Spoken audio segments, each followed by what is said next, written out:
सभामुख महोदय, मनसुन सुरु भए यता मुलुक बाढी पहिरो लगायत प्राकृतिक विपदको भीषण चपेटामा परेको छ। धनजनको व्यापक क्षति भएको छ। यस दुःखद घडीमा म विपदमा परेर ज्यान गुमाउने सम्पूर्ण दाजुभाइ दिदीबहिनीहरू प्रति हार्दिक श्रद्धाञ्जली एवं शोकाकुल परिवारजनप्रति गहिरो संवेदना व्यक्त गर्दछु। साथै सम्पूर्ण घाइतेहरूको शीघ्र स्वास्थ्य लाभको कामना गर्दछु। सरकारले उद्धार, उपचार तथा राहतमा विशेष ध्यान दिइरहेको छ। सरकारले उद्धार उपचार पहिलेदेखि भएका क्षतिका सम्बन्धमा पनि ध्यान दिएर काम सुरु गरेको छ।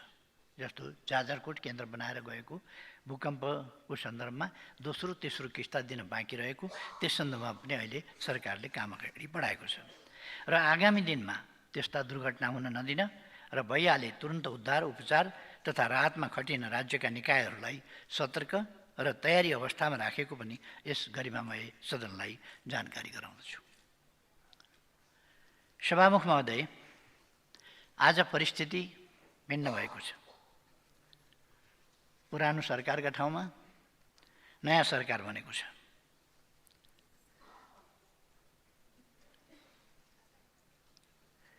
संविधान र कानुन बमोजिम म यस सदनबाट सदनको बहुसङ्ख्याबाट प्रधानमन्त्री नियुक्त भएको छु र यसै सन्दर्भमा संविधान र कानुन बमोजिम प्रधानमन्त्रीको रूपमा विश्वासको मत लिन यहाँ उपस्थित भएको छु। मलाई विश्वासको मत दिनुअघि यस सम्मानित सदनले मलाई विश्वासको मत दिनुपर्ने कारण संक्षिप्त रूपमा आग्रह गर्न चाहन्छु।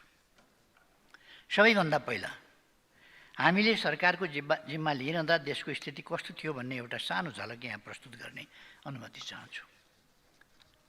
सिङ्गो देश यति बेला निराशामै छ।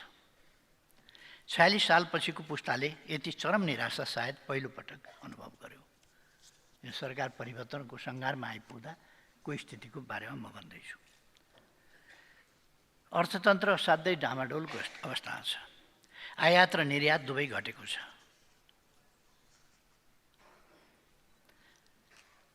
₹1422 अर्ब रुपियाँ राजस्व उठाउने अथवा 14 खरब 22 अर्ब रुपियाँ राजस्व उठाउने लक्ष्य राखेकोमा त्यसको जम्मा बढीमा तानतुन गर्दा पनि 76% मात्र सङ्कलन हुन सक्यो। जबकि निकट विगतमा लक्ष्यभन्दा राजस्व जहिले बढी उठ्ने गरेको थियो। यस परिप्रेक्ष्यमा लक्ष्यभन्दा 24% कम राजस्व सङ्कलन हुनुले देशको अर्थतन्त्रमा कति ठुलो समस्या सिर्जना भएको छ भन्ने देखाउँछ। अहिले ब्याङ्कहरूमा पैसा थुप्रिएको छ। कहिले यसबीचमा यसअगाडि कहिले तरलताको चरम अभाव देखियो। यति बेला तरलता काफी छ। ब्याङ्कमा पैसा थुप्रिएको छ। ब्याज दर पनि न्यून छ। तर पनि लगानी गर्न तत्पर हुने व्यवसायी छैनन्। कर्जा विस्तार घटेको घटै छ। कोही कर्जा लिन तयार भइरहेका छैन। गएको वर्ष जम्मा 5% को हाराहारीमा मात्र कर्जा विस्तार भयो। जबकि नेपाल राष्ट्र ब्याङ्कले लिएको कर्जा विस्तारको लक्ष्य नै 11.5% थियो। यो अत्यन्त न्यून हो। त लक्ष्य 11.5% भएकोमा विस्तार चाहिँ 5% मात्रै भयो। ऋण लिएर तिर्न नसकेका कारण कालो सूचीमा पर्नेको सङ्ख्या बढ्दो छ। बजारमा माग घटेको छ। व्यवसायीहरूले सहयोग र प्रोत्साहन पाउनुको साटो सरकारी निकायबाटै अनावश्यक दुःख पाएको गुनासो गरेछन्। सरकार स्टन्टबाज भयो। सरकारले थुन्ने अनि सुन्ने काम गर्यो भन्ने जस्ता गुनासा बोकेर सरकारी निकाय धाउँदै निजी क्षेत्रले आफ्नो व्यवसायमा काम गर्ने फुर्सद नै पाएन। यस्तो लाग्छ घटेको बजार माग र सरकारी तौर तरिकाका कारण उद्योगी व्यवसायीहरू मरिच झैँ चाउरिएका छन्। विकास निर्माणका काम लथालिङ्ग छन्। करिब 60 लाखभन्दा बढी जनता निरपेक्ष गरिबीको भुङ्ग्रोमा पिल्सिरहेका छन्। भ्रष्टाचारले सीमा नआएको छ। त्रिभुवन अन्तर्राष्ट्रिय विमानस्थलमा विदेश जान लामबद्ध युवा युवतीहरूको भिड देखिन्छ। युवा पुस्ता विदेश जाँदा उच्च शिक्षा अध्ययन गराउने शिक्षण संस्थाहरूले अभूतपूर्व सङ्कटको सामना गरिरहेका छन्। मलाई सबैभन्दा डर लागेको कुरा देशप्रति आम जनताको भरोसा टुटेको स्थिति, तिनको मनोबल नराम्ररी गिरेको अवस्था। देशमा व्याप्त यही गहिरो निराशा हटाउन, जनतामा आशा र उत्साहको सञ्चार गर्न अनि देशलाई तीव्र आर्थिक वृद्धिको दिशामा लैजान अहिलेको सरकार बनेको हो। यसमा सबै स्पष्ट हुनुभयो हुन्छ। जनतामा भरोसा जगाउने गरी काम गर्न हाम्रो सरकारका मुख्य 5 वटा प्राथमिकता रहेका छन्। पहिलो प्राथमिकता, थालेको काम सक्ने। एउटा चर्चित अङ्ग्रेजी भनाइ छ, WIP अर्थात् वर्क इन प्रोग्रेस। हाम्रो विकास निर्माणको काम पनि सधैँ यस्तै भइरहेको छ, जहिल्यै काम भइरहेको हुने तर कहिल्यै नसकिने। म एउटा उदाहरण पेश गर्छु। आर्थिक वर्ष 2065-66 मा कालीकोट जिल्लाको खुलालुदेखि हुम्ला जिल्लाको सलिलासम्म 123 किलोमिटर सडक कालोपत्रे स्तोन्नति गर्ने एउटा आयोजना सुरु भयो 65-66 मा। गएको केही दिन अघि म रिपोर्टहरू हेर्दै थिएँ। विगतका 16 वर्षमा यस आयोजनाको भौतिक प्रगति जम्मा 15% पुगेको रहेछ। अझ मलाई उदेक लागेको कुरा के भने, यो आयोजना सम्पन्न गर्नुपर्ने निकायले तयार पारेको रिपोर्टमा आयोजना सम्पन्न गर्नुपर्ने मिति यकिन भइ नसकेको भनेर लेखेको रहेछ। एकातिर राष्ट्रिय गौरवको आयोजना भन्ने, तर वर्षभरिमा 1% प्रगति पनि हासिल नगर्ने, कहिलेसम्म सक्छु भनेर टुङ्गो समेत लगाउन नसक्ने आयोजनालाई राष्ट्रिय गौरवको आयोजना चाहिँ भनिरहने। यस्तो विकासको मोडल बोकेर हामी समृद्धिको गफ गरिरहेका छौँ।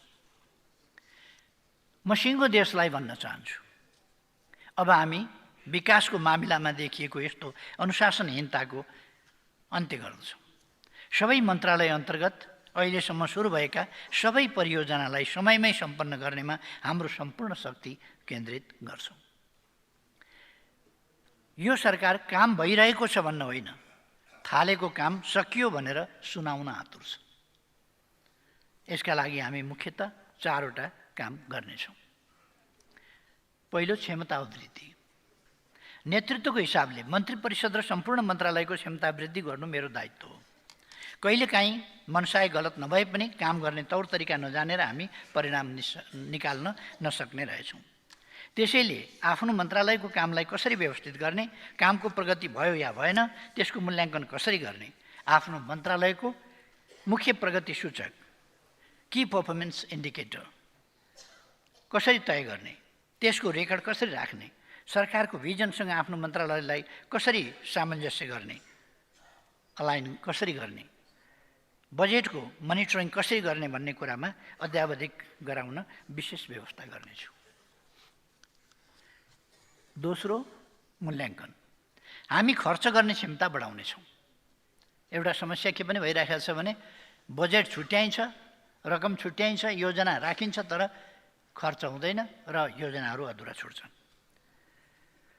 त्यसकारण हामी खर्च गर्ने क्षमता, पुँजीगत खर्च गर्ने क्षमता बढाउनेछौँ। काम गर्ने र काम नगर्नेका बीचको फरक छुट्याउन सुरु गर्नेछौँ। काम गर्नेहरूले मुद्दा खेप्नुपर्ने, तर काम नगर्नेहरू स्वच्छ छविको भएर रिटायर्ड हुने स्थितिको अन्त्य गर्नेछौँ। तोकिएको लागत, समय, परिणाम र गुणस्तरको काम सम्पन्न नगर्ने जुनसुकै पक्षलाई यसबाट हुने हानि नोक्सानीका लागि जिम्मेवार बनाई कानुनी कारबाही गर्नेछौँ। लापरवाही र बदनियत साथ गरिएको अनुचित विलम्बका कारण परियोजनाको लागत वृद्धि हुन दिने छैनौँ र ठेक्काको दुरुपयोग गर्नेबाट हानि नोक्सानीको रकम असुल उपर गर्नेछौँ। तेस्रो, आवश्यक ऐन संशोधन लगायत कुरामा नीतिगत सुधार गर्नेछौँ। चौथो, निर्माण सम्पन्न गरेर पनि भुक्तानी पाउन नसकेका निर्माण व्यवसायीहरूको समस्या तत्काल समाधान गर्नेछौँ। सम्माननीय सभामुख महोदय, बिहान उठेदेखि राति नसुतेसम्म हामी आयातित सामग्री प्रयोग गरिरहेका हुन्छौँ। सामान्यतया सामान्य कुरामा पनि हामी आत्मनिर्भर छैनौँ। म सानो उदाहरण पेश गर्न चाहन्छु। म प्रधानमन्त्रीमा नियुक्त भएपछि विभिन्न क्षेत्रका धेरै व्यक्तिहरू शुभकामना एवं बधाई दिन आउनुभयो। आउँदा सबैसँग फुलमाला र खादा हुने नै भयो। यसो तथ्याङ्क हेर्छु, बितेका केही आर्थिक वर्षहरूमा मात्र हामीले करोडौँ रुपियाँको फुल आयात गरेका रहेछौँ। साधारणतया रोपेको 2 महिनादेखि फुल फुल्न थाल्छ। हाम्रो प्रकृति यस्तो छ, ठाउँ अनुसारको विभिन्न रङ, जात र प्रकारका फुल फुल्छन्। तैपनि हामी किन हाम्रै देशमा फुल फुलाउँदैनौँ? किन हामी टनका टन फुल आयात गरिरहेका छौँ? फुलको प्रसङ्ग त मैले एउटा साङ्केतिक रूपमा मात्रै यहाँ उठाएको हुँ। यस्ता अनेक चिजहरू। हामी व्यापार असन्तुलनको कुरा गर्छौँ। मलाई त हामी व्यापार नै गरिरहेका छैनौँ जस्तो लाग्छ। गएको आर्थिक वर्षको पहिलो 11 महिनामा 1454 अर्ब रुपियाँको आयात गर्दा हामीले करिब 140 अर्ब रुपियाँको निर्यात गरेछौँ। यो तथ्याङ्क पनि अलिक फरक ढङ्गले बुझ्नुपर्छ। यसमा अरूले बेची मात्र रहेका छन्, हामी चाहिँ किनी मात्र रहेका छौँ। बिक्री नगर्ने, खरिद मात्र गरिरहने पनि व्यापार हुन्छ र? अब हामीले व्यापार गर्न सुरु गर्नुपर्छ। आयात प्रतिस्थापन गर्ने र स्वदेशी कच्चा पदार्थमा आधारित उपभोग्य वस्तु उत्पादन गर्ने उद्योगको प्रवर्धन गर्नु यस सरकारको दोस्रो प्राथमिकता हो। यसका लागि अर्थ लगायतका मन्त्रालयसँग समन्वय गरी उद्योग, वाणिज्य तथा आपूर्ति मन्त्रालयले 3 महिनाभित्र स्पष्ट मार्गचित्र तयार पार्नेछ। हामी व्यवसाय मैत्री वातावरण तयार पार्नेछौँ। उद्योग व्यवसाय दर्ताका लागि सुरुकै बिन्दुमा सबै प्रकारका स्वीकृतिहरू उपलब्ध हुने व्यवस्था हुनेछन्। निवेदन परेको 7 दिनभित्र स्वीकृति दिने, स्वीकृति दिन नसकिने भए कारण खोली स्वीकृति नहुने जानकारी दिने र समय लाग्ने भए के कारणले कति समय लाग्ने हो सो कुरा खुलाई जानकारी दिने व्यवस्था गर्नेछौँ। निर्धारित समयभित्र स्वीकृति नदिने कर्मचारीलाई सजाय गर्ने व्यवस्था सहितको कानुनी व्यवस्था गरिनेछ। स्टार्टअप, आइटी, हाई ग्रोथ इन्टरप्राइजेसलाई उत्प्रेरित गरी देशभित्र आर्थिक अवसर सिर्जना गर्न अर्थ मन्त्रालयले विद्यमान कानुनी र वित्तीय संरचनाहरूको अध्ययन गर्नेछ। स्टार्टअपहरूलाई प्रोत्साहन एवं सहजीकरणका लागि प्रधानमन्त्री तथा मन्त्रिपरिषदको कार्यालयले एकद्वार प्रणालीको एक विशेष संयन्त्र तयार पार्नेछ। निजी क्षेत्रलाई ग्रोथ इन्जिन बनाई उत्पादन, उद्योग र सेवा क्षेत्रमा व्यापक लगानी गराउने, उत्पादन बढाउने र रोजगारी सृजना गर्ने काममा केन्द्रित गराउनेछौँ। सहकारीहरूको नियमन गर्नेछौँ। बचत परिचालन गराउनेछौँ। प्राथमिकताका आधारमा राज्यको लगानी स्वास्थ्य, शिक्षा, सुरक्षा, सामाजिक संरक्षण र ठुला पूर्वाधार निर्माण गरी 5 ठाउँमा केन्द्रित गराउनेछौँ। लगानी जुटाउन सरकारले विकास निर्माणको फाइनान्सिङको मोडालिटी परिवर्तन गर्नेछ। सरकारले विकास ऋणपत्रहरू जारी गर्नेछ। सम्मिलित वित्त, सम्पत्ति मुद्रीकरण, ब्लेन्डेड फिनान्स, एसेट मोबिलाइजेसन जस्ता वैकल्पिक वित्तीय स्रोतको परिचालन गर्नेछ। यस सरकारले देशभित्र भएका सम्पूर्ण स्रोतहरूको कमान्ड गर्छ। देश बाहिरबाट प्राप्त गर्न सकिने स्रोत र साधनलाई आकर्षित गर्छ। हामीसँग स्रोत सीमित छ, तर विकासमा हामीले तीव्र फड्को क्वान्टम लिप मार्नु परेको छ। हाम्रो विकासको ढाँचा, गति र संस्कृति परिवर्तन नगरी भएकै छैन। आफूसँग भएको सीमित स्रोत कहाँ लगानी गर्ने र त्यसबाट कस्तो परिणाम हासिल गर्ने भन्ने कुरामा हामी स्पष्ट हुनुपर्ने बेला आएको छ। त्यसैले आज सरकारको प्राथमिकता यस सम्मानित सदन मार्फत सबैमा स्पष्ट पार्न चाहन्छु। यस सरकारले सूचना तथा प्रविधि, पर्यटन, ऊर्जा, कृषि तथा वन उद्योग र भौतिक पूर्वाधारलाई आर्थिक वृद्धिको प्रमुख संवाहकका रूपमा विकास गर्नेछ। म स्टार्टअप, उद्योगी व्यवसायी, बैंक तथा वित्तीय संस्थाहरूलाई आफ्नो सोच, नवीनता र लगानीलाई यी क्षेत्रमा केन्द्रित गर्न हार्दिक आह्वान गर्दछु। यी प्राथमिकताका 6वटा मन्त्रालय र यससँग सम्बन्धित सरकारी निकायले यी क्षेत्र मार्फत आर्थिक वृद्धि हुने गरी नीति नियम तर्जुमा गर्नेछन्। साथै अर्थ मन्त्रालय र राष्ट्र ब्याङ्क मार्फत आर्थिक तथा मौद्रिक नीतिलाई यसतर्फ परिचालित गराउनेछ। शिक्षा मन्त्रालयले यी क्षेत्रमा आवश्यक जनशक्तिको अभाव हुन नदिन विधागत तथा विषयगत माग र आपूर्तिको तुलनात्मक विश्लेषण गरी राष्ट्रिय जनशक्ति प्रोफाइल तयार गर्नेछ। विषयगत जनशक्ति आवश्यकता आकलनका आधारमा शैक्षिक कार्यक्रम सञ्चालन गर्न सम्बन्धित निकायलाई परिचालन गरिनेछ। कृषि क्षेत्र हाम्रो अर्थतन्त्रको मुख्य अङ्ग हुन सक्छ, तर ठूलो जनसङ्ख्या कृषिमा संलग्न हुने, गरिबी र भोकमरीबाट त्यही कृषिमा संलग्न नागरिक नै पीडित हुने दुःखद अवस्था छ। यस्ता विरोधाभास हटाउनु जरुरी छ। हामी यसको दीर्घकालीन अन्त्य गर्न चाहन्छौँ। प्रविधि र उद्यमशीलताको विकास गरी कृषिमा अल्झिएको जनसङ्ख्यालाई अन्य क्षेत्रमा जान प्रेरित गर्ने र त्यसका लागि अनुकूल वातावरण सिर्जना गर्नेछौँ।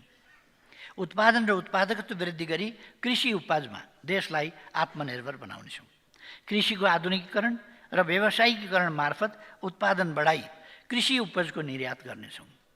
अर्थ मन्त्रालय, उद्योग वाणिज्य तथा आपूर्ति मन्त्रालयसँग समन्वय गरी कृषि तथा पशुपन्छी विकास मन्त्रालयले यसमा ठोस कार्यक्रम अघि बढाउनेछ। हाम्रो सरकारले स्थिरता, विकास र सुशासनको भरपर्दो इकोसिस्टम तयार पार्नेछ। हामी डिजिटल नेपाल फ्रेमवर्कलाई समयानुकूल परिमार्जनसहित प्रभावकारी ढङ्गले कार्यान्वयन गर्नेछौँ।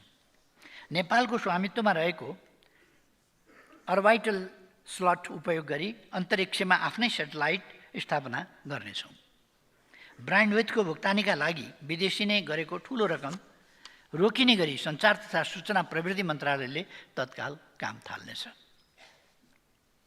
सभामुख महोदय, युवा पुस्ता विदेशिँदा त्यसले पारेको आर्थिक र सामाजिक असर त सधैँ छ। मलाई हिजो आज महसुस हुन्छ वैदेशिक रोजगारीले अर्थतन्त्रको संरचनामा पनि व्यापक परिवर्तन ल्याएको छ। केही वर्ष अघिसम्म नेपालमा मोटरसाइकल निकै बिक्री हुन्थ्यो, तर अहिले मोटरसाइकलको सट्टा स्कुटरको बिक्री बढेको छ भन्ने समाचारहरू आएका छन्। यसै गरी कुखुराको मासुको खपतमा कमी आएको समाचार केही अघि पढेको थिएँ। ट्रेन्डहरूमा केही परिवर्तनहरू भएका छन्। वैदेशिक रोजगारीका कारण उपभोक्ताको उपभोग गर्ने तरिका र बजारको मागमा परिवर्तन आएको छ, तर तथ्याङ्कको अभावमा हाम्रो निजी क्षेत्र र सरकारी निकाय दुवैले यसको प्रभाव कहाँ कस्तो परेको छ र कति परेको छ भन्ने कुरा बुझ्न सकिरहेका छैनन्, जसका कारण सरकारले राजस्व र व्यवसाय गुमाइरहेका छन्। वैदेशिक रोजगारीले अर्थतन्त्रको कुन अवयवमा के कस्तो परिवर्तन ल्याएको छ, माग र आपूर्ति कहाँ बढेको छ, कहाँ घटेको छ भन्ने बारेमा राष्ट्र ब्याङ्कले विस्तृत अध्ययन गर्नेछ। सभामुख महोदय, अझै हाम्रा दिदीबहिनी दाजुभाइहरू गरिबी, अभाव र भोकमरीको जिन्दगी बाँचिरहेका छन्। जहिल्यै मेरो मनमा प्रश्न आउँछ, यति उर्वर धरतीमा यस्ता मेहनती जनता यस्तो हालतमा हुनु जति दुःखदायी अरू के हुन सक्छ। वर्तमान सरकारले यस अवस्थाको अन्त्य गर्नेछ। सरकारको यो तेस्रो प्राथमिकता हो।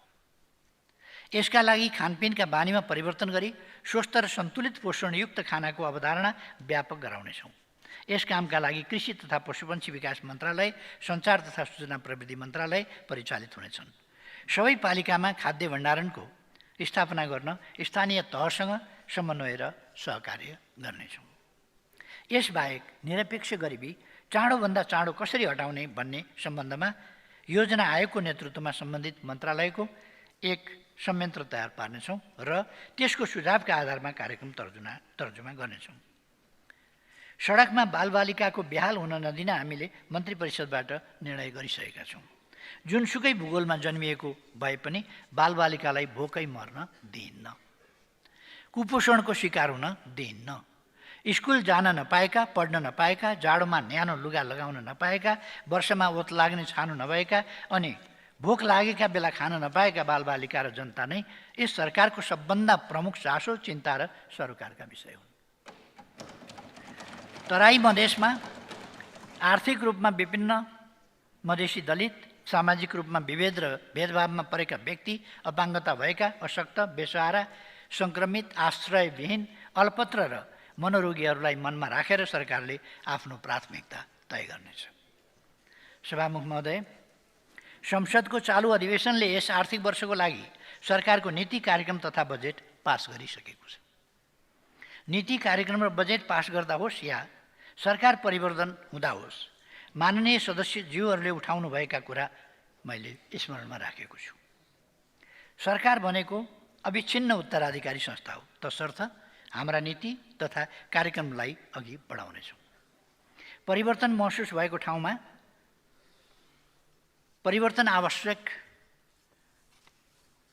आवश्यक छ भन्ने महसुस भएको ठाउँमा विधि र पद्धतिभित्र रही नीति कार्यक्रम र बजेटलाई परिमार्जित गर्दै परिणाम निकाल्ने गरी सम्पूर्ण संयन्त्र परिचालित गर्नेछौँ। यो नै वर्तमान सरकारको चौथो प्राथमिकता हो। कुरा अलिक अघि पनि उठ्या थिए, चर्कै ढङ्गले पनि उठ्या थिए। भ्रष्टाचार सहन्नौ, कसैलाई भ्रष्टाचार गर्न दिन्नौ। भ्रष्टाचार र अख्तियारको दुरुपयोगसँग जोडिएका विषयको छानबिन तथा अनुसन्धान गर्छौँ। यसमा ढुक्क भए हुन्छ। कुनै कालखण्डमा भएका भ्रष्टाचार र जो कोही भ्रष्टाचारी उप कानुनी कारबाही अघि बढाउँछौँ। भ्रष्टाचारी एक दिन कानुनको कठघरामा पुग्नेछ भन्ने विश्वास समाजमा स्थापित गराउँछौँ। सहकारी पीडितका सम्बन्धमा उचित निर्णय लिनेछौँ र जोसुकै भए पनि सहकारी ठगलाई कानुनी कारबाही गर्नेछौँ। सुशासनका लागि स्टन्ट होइन, सही इन्टेन्सन चाहिन्छ। यस सरकारले आफू अग्लो हुन अरूलाई होचो बनाउने कोसिस गर्ने छैन। आफू गुरुदेखि अर्काको अनुहारमा हिलो स्याप्ने काम पनि गर्दैन। यो सरकारको पाँचौं प्राथमिकता हो। सभामुख महोदय, यी 5 प्राथमिकता बाहेक सरकारले सार्वजनिक सेवा प्रभावकारी बनाउन र नागरिकको दैनन्दिन जीवनलाई सहज बनाउन अन्य सेवा प्रवाह, नीति निर्माण र विकास सम्बन्धी कामहरू गर्दै जानेछ। त्यसमध्ये केही कामहरूलाई म यहाँ छोटकरीमा राख्न चाहन्छु। नेपालभित्र जुनसुकै भौगोलिक क्षेत्रमा बसोबास गर्ने नेपालीलाई राज्यले उपलब्ध गराउने नागरिकता, राष्ट्रिय परिचय पत्र र सवारी चालक अनुमति पत्र अनलाइन प्रणालीबाट उपलब्ध गराउने व्यवस्था गर्नेछौँ। अघि भर्खरै पनि सदनमा उठेको छ कि 90, 95, 98, 99, 100 वर्षका बुढाबुढीलाई घन्टौँसम्म लाइन लगाउने यस खालको परिपाटी हुनु हुँदैन। जनता मालिक हुन्, जनता सार्वभौम छन् र हामीले जनताको सेवा गर्नुपर्छ भन्ने कुरा बुझ्नुपर्छ। हामी जनताका मालिक होइनौँ, जनतालाई थर्काउने तर्साउने होइन, जनतालाई दुःख दिने होइन भन्ने कुरा बुझ्नुपर्छ। हाम्रो काम सेवा गर्ने हो र सुविधा उपलब्ध गराउने हो। त्यसबाहेक सवारी साधन दर्ता, बिल्कुल नवीकरण र बिलबुक नवीकरण र घर जग्गा लगायतका सम्पत्ति खरिद बिक्री कर, विद्युत, खानेपानी लगायतका सरकारी शुल्क तथा कर लाइनमा बसेर होइन, अनलाइनबाट तिर्ने व्यवस्था मिलाउनेछौँ। स्वास्थ्य तथा कृषि प्राविधिक लगायतका सेवाहरू पनि अनलाइन प्रणालीबाटै उपलब्ध हुनेछन्। नागरिक प्रशासन र सुरक्षा निकायलाई सक्षम, व्यावसायिक र जनताप्रति उत्तरदायी बनाउनेछौँ। सार्वजनिक सेवा प्रवाहको गुणस्तर र प्रभावकारिता बढाउनेछौँ। विद्यालय शिक्षा विधेयक, निजामती विधेयक लगायत सदनमा विचाराधीन एवं निर्माण गर्नै पर्ने करिब 2 दर्जन नयाँ ऐन तर्जुमा गर्नेछौँ। नेपाललाई आकर्षक अन्तर्राष्ट्रिय पर्यटकीय गन्तव्यको रूपमा विकास गर्नेछौँ। जैविक विविधता तथा पर्यावरण प्रणालीको दिगो संरक्षण गर्ने र जलवायु परिवर्तनका असर कम गर्ने गरी रणनीति तर्जुमा गरी कार्यान्वयन गर्नेछौँ। जलवायु परिवर्तन तथा माउन्टेन इकोनोमी प्रति विश्वको ध्यानकर्षण गर्ने समेतको उद्देश्यले प्रस्तावित सगरमाथा संवादको परराष्ट्र मन्त्रालयले तयारी गर्नेछ। निरोगी नेपालको सरकारको मुख्य स्वास्थ्य नीति हुनेछ। यसका लागि निरोधात्मक र प्रतिरोधात्मक दुवै पद्धति अवलम्बन गरिनेछ। गर्भवती महिला, ज्येष्ठ नागरिक, फरक क्षमता भएका नागरिक र बेसारा नागरिकहरूको स्वास्थ्योपचार तथा पोषणको जिम्मा सरकारले लिनेछ। सुकुम्बासी, मुक्त हलिया, मुक्त कमैया र अव्यवस्थित बसोबासीका समस्या समाधान गरिनेछ। हरेक कामलाई मर्यादित बनाइनेछ। श्रमिकको हक, हित र कल्याण सरकारको प्राथमिकता हुनेछ। कर्मथलोमा हुने सबै प्रकारका विभेदको अन्त्य गरिनेछ। श्रमिक तथा कर्मचारीलाई सामाजिक सुरक्षा प्रणालीमा आबद्ध गरिनेछ। वैदेशिक रोजगारीलाई सुरक्षित, मर्यादित र व्यवस्थित गरिनेछ। विदेशबाट फर्केका व्यक्तिहरूको ज्ञान, सिप र पुँजीको सदुपयोग गर्न श्रम, रोजगार तथा सामाजिक सुरक्षा मन्त्रालयले अभियान नै सुरु गर्नेछ। खेललाई राष्ट्रिय एकता, अन्तर्राष्ट्रिय प्रतिष्ठा र मित्रता अभिवृद्धि गर्ने माध्यमका रूपमा विकास गरिनेछ। सामाजिक सद्भाव, राष्ट्रिय एकता, सांस्कृतिक र धार्मिक सहिष्णुता एवं उदार मूल्यहरूको अभिवृद्धि गरिनेछ। कानुनको शासन, स्वतन्त्र न्यायालय, शक्ति पृथकीकरण, नियन्त्रण र सन्तुलन तथा जनताका हक र अधिकारको प्रत्याभूति गरिनेछ।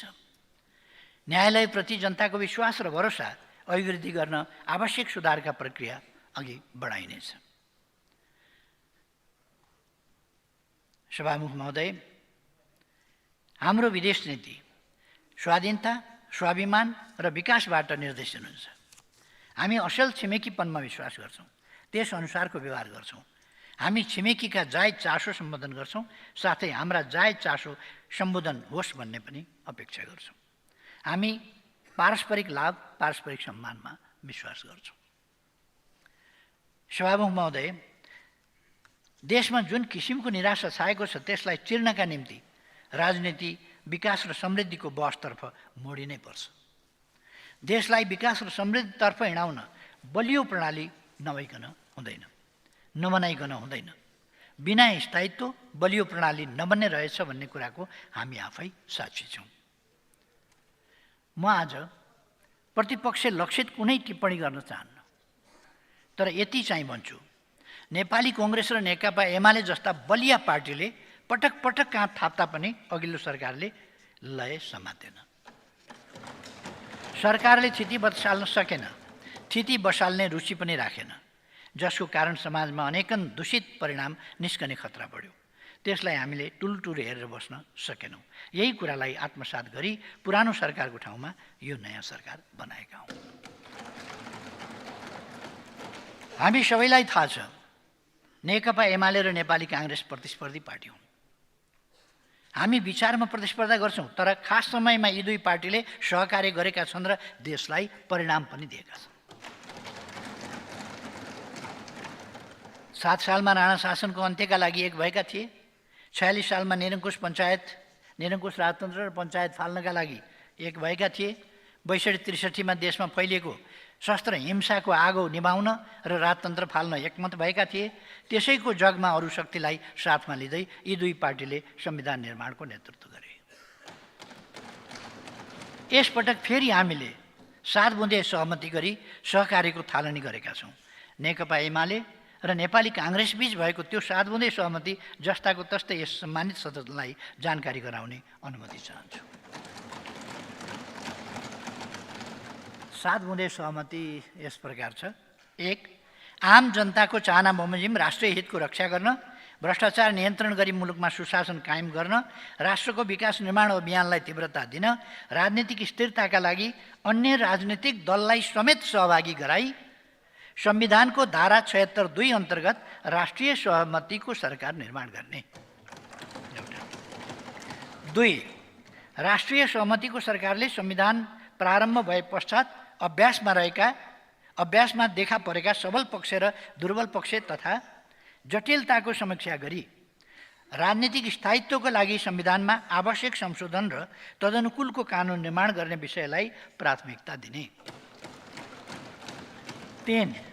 अर्थतन्त्रमा विद्यमान शिथिलतालाई अन्त्य गरी विश्वसनीय व्यावसायिक वातावरण तयार गरी आर्थिक गतिविधिलाई चलायमान बनाउने, आन्तरिक र बाह्य लगानीलाई प्रोत्साहन गरी मुलुकभित्र पर्याप्त र मर्यादित रोजगारी सिर्जना गर्ने।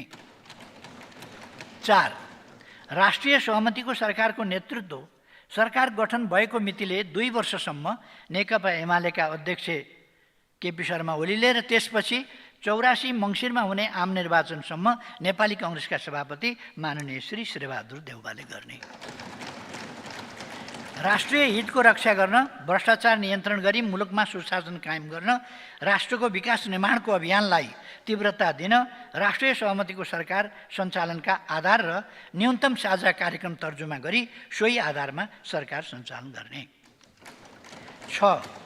राष्ट्रिय सहमतिको सरकारका लागि 2 प्रमुख राजनीतिक दलको नेतृत्वदायी भूमिका र समानताको आधारमा समान हैसियतमा सरकारमा सहभागिता रहने र अन्य राजनीतिक दललाई समेत सरकारमा समावेश गर्ने। र 7. राष्ट्रिय सहमतिको सरकारको मर्म र भावना अनुरूप प्रदेश सरकारको गठन र सञ्चालन गर्ने र जनभावना अनुरूप प्रदेश तथा स्थानीय तहमा हुने विकास निर्माणको कामलाई तीव्रता दिने। 7 वटा बुँदा किन लुकाइयो भनेका हुँदा लुकाउनु पर्ने कुरा केही थिएन। बजारमा आइसकेका थिए। 7वटा कुरा यिनै हुन्, देशको पक्षमा, जनताको पक्षमा, लोकतन्त्रको पक्षमा, स्थिरता स्थायित्वको पक्षमा, विकासको पक्षमा, सुशासनको पक्षमा यी बुँदाहरू छन्। त्यस कारण यहाँ लुकाइरहनु पर्ने केही पनि छैन। त्यस कारण मैले सम्मानित सदनमा औपचारिक ढङ्गले आफूले बोल्दाखेरि पहिलोपल्ट नै मैले राखेको छु। हामीले यसबीचमा शान्ति प्रक्रियाका कामहरूलाई लगभग टुङ्गो लगाएका छौँ र अब ट्रान्जिसनल जस्टिसको काम बाँकी छ। त्यसलाई अविलम्ब अगाडि बढाउनै सरकारको नीति छँदैछ। त्यसमा म फेरि स्पष्ट गर्न चाहन्छु र यसमा सबैको सहयोग पनि चाहन्छु। सभामुख महोदय,